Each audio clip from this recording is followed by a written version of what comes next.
لیکن میرم کی نادانی شرارت معصومیت نے اس کا دل جیت لیا اور اسے یہ سوچنے پر مجبور کیا کہ اس کی زندگی میں بھی کوئی ایسا ہو جو رنگ دے اس کی زندگی کو، اور اس کے دل میں نرم گوشہ تلاش کر لیا اور آخرکار اس سے بھی محبت ہو گئی، اور جس کا اقرار اس نے اپنی والدہ سے بھی کیا۔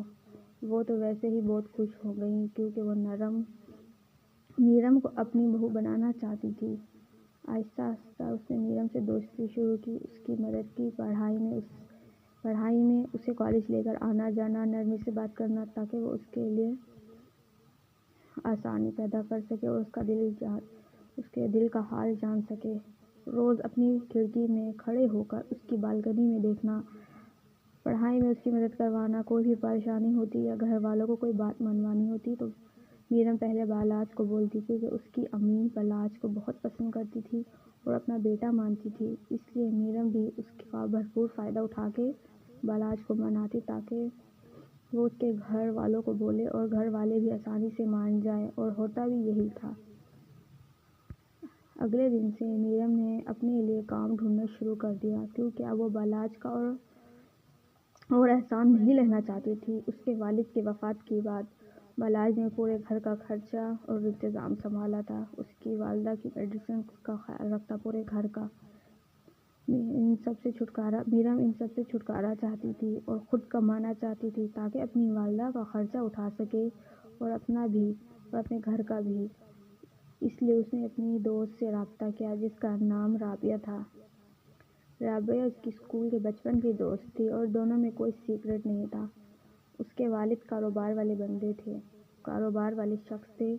اس کے والد کی وجہ سے اسے ایک جگہ انٹرویو کے لیے بلایا گیا، حتیٰ کہ اس کی تعلیم اتنی نہیں تھی۔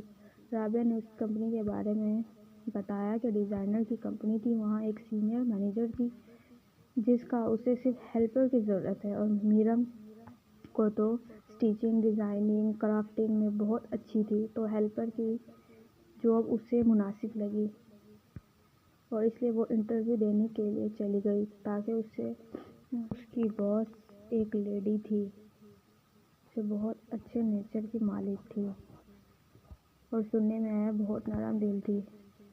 حالات اچھے نہیں رہے، اس وجہ سے میرم اپنی پڑھائی مکمل نہیں کر پائی۔ اس نے یہ صرف اس لیے کیا تاکہ اپنی ماں کا خرچہ اٹھا سکے۔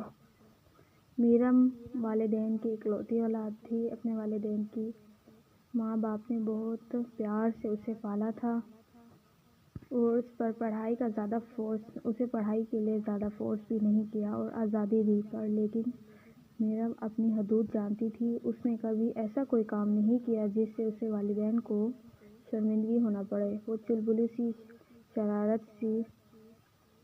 شرارت کرتی تھی ہر جگہ، اس لیے اپنی مرضی سے پڑھائی کی اور جب نہ ہوا تو چھوڑ دی۔ اس نے بس BA کیا تھا، سمپل، لیکن اس کے اندر ادب تمیز بہت تھی۔ حالانکہ اکلوتی تھی اور نہ ہونے کی وجہ سے اس کے اندر کوئی غرور نہ تھا۔ میرم کا نیچر ایسا تھا، خوش دینے والی اور خوشی رہنے والی، سب کو ہنسانے والی، لیکن ہنسی اب چھپ سی گئی ہے۔ میرم نے بتایا وہ خوش شکل لڑکی ہے۔ میرم اور رابعہ اس ڈیزائن کمپنی کے باہر ریسٹورینٹ میں بیٹھی تھیں، چھوٹا سا لیکن رابعہ اور میرم اس ڈیزائنر کمپنی کے باہر چھوٹے سے ریسٹورینٹ میں بیٹھی ہوئی تھیں جو وائٹ اور بلیک کلر کے تھیم میں تھا اور بہت خوبصورت سا تھا، اور میرم اداس سے بیٹھی ہوئی تھی اور رابعہ نے پوچھا کیا ہوا یار، جاب پسند نہیں آئی یا تمہاری باس بہت خڑوس ہے؟ میرم نرمی سے بولی نہیں یار میم بہت اچھی ہیں، بہت اچھے سے بات کرتی ہیں، جو بھی اور مناسب ہے میرے لیے، اور یہ جو بھی میرے لیے بہت مناسب ہے، اور کل ہی انہیں ایک شو کا پروجیکٹ ملا ہے تو وہ بھی فیشن شو کا، میری روز کلر اور گولڈن کمبائن کلر میں تھیم ہے۔ بریک کے بعد ان سے ملنا ہے اور کچھ ڈسکس کرنا ہے تاکہ کل سے ورک سٹارٹ کریں۔ مجھے ڈر لگ رہا ہے انہیں میرے دیے گئے آئیڈیاز پسند آئیں گے بھی یا نہیں۔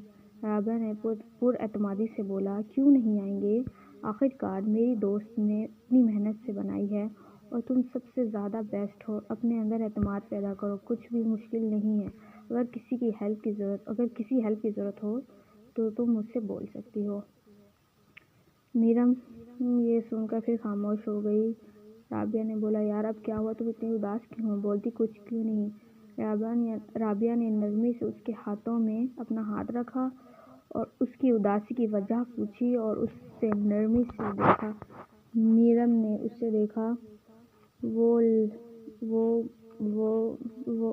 لرزی، اس کی آواز میں لرزش پیدا ہوئی۔ بالاج واپس آ گیا ہے۔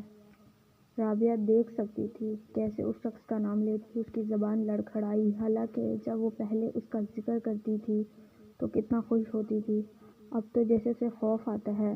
اسے اسلام آباد کیا بالاج اسلام آباد آیا ہوا ہے؟ تمہیں پلیز یار اس کی باتوں کو سیریس مت لیا کرو، ویسے بھی وہ واپس چلا جائے گا، تم ٹینشن مت لو۔ ہر بار کی طرح وہ یہی تو کرتا ہے، آتا ہے، تمہیں ہرٹ کرتا ہے، باتیں سناتا ہے، تمہاری سیلف ریسپیکٹ کو ختم کرتا ہے، اور جو چیز کبھی سچ تھی ہی نہیں اسے سچ بنانے کی کوشش کرتا ہے، اور تمہیں ڈسٹرب کرتا ہے اور واپس چلا جاتا ہے، اور تم نے اس بار اپنا کام پہ فوکس کرنا ہے، اس کی باتوں پہ نہیں۔ میرم نے منہ پہ ہوں کر کے صرف جواب دیا اور اس کی آنکھوں میں آنسو جمع ہو گئے۔ پچھلے 5 سالوں سے میرم نے بولا، پچھلے 5 سالوں سے وہ میرے ساتھ یہی تو کرتا آ رہا ہے، کیا ان کو نہیں پتا کتنی محبت کرتی ہوں میں ان سے؟ اب یہ محبت بھی بس نام کی رہ گئی ہے۔ ہر بار مجھے ہرٹ کرتے، پریشان کرتے، ذلت دیتے، میری سیلف ریسپیکٹ کو گرانے کی کوشش کرتے۔ جب ہماری ذات پہلے سے آپس میں جڑی ہوئی نہیں تھی تو وہ میری ساری مدد کرتے، میری پریشانیوں کو اپنی پریشانی سمجھتے۔ ان کی آنکھوں میں میں نے اپنے لیے محبت دیکھی، میں بتا نہیں سکتی، میں تو آسمانوں میں چلی گئی تھی۔ کیونکہ تمہیں پتہ ہے نا، میں اسے بچپن سے پسند کرتی تھی۔ اس کی آنکھوں میں اپنے لیے محبت دیکھنا کسی نعمت سے کم نہ تھا۔ وہ میرے دکھ کا ساتھی تھا، لیکن وہ پھر سے لڑی۔ اب وہ مجھے ہرٹ کر رہا ہے، زمین پر پٹک رہا ہے، ہمارے رشتے کے بیچ بنے اعتماد کی ڈوری کو ختم کر رہا ہے۔ رابعہ نے اسے دیکھا، اس کی آنکھوں میں ٹپ ٹپ آنسو بہہ رہے تھے۔ صبر کرو، یہ کام جس نے بھی کیا ہے اسے ضرور سزا ملے گی۔ پلیز تم رونا بند کرو، وہ انسان ضرور ملے گا جس نے یہ سب کچھ کیا۔ اچھا یار رونا تو بند کرو، تمہارے لیے ایک خوشخبری ہے، وہ بتانا تو میں بھول ہی گئی۔ خوشخبری؟ میرم نے اپنے آنسو پوچھے اور بولا، کیا خوشخبری ہے؟ رابعہ بولی، یار میرا جو کزن تھا کراچی میں پولیس آفیسر ASP، وہ اب اسلام آباد ٹرانسفر ہو رہا ہے اپنی پوری ٹیم سمیت، اور یہاں کا ASP بن رہا ہے۔ بس کیا ہے، اب ہمارا کام انشاءاللہ آسان ہونے والا ہے، وہ ہماری مدد ضرور کریں گے، اور اب تم اور میں بہت جلد ان سے ملنے ان کے گھر یا آفس جائیں گے اور وہ ساری باتیں ان سے ڈسکس کریں گے۔ ہو سکتا ہے وہ ہماری مدد کرے اور ہماری مشکلات ختم ہو جائیں۔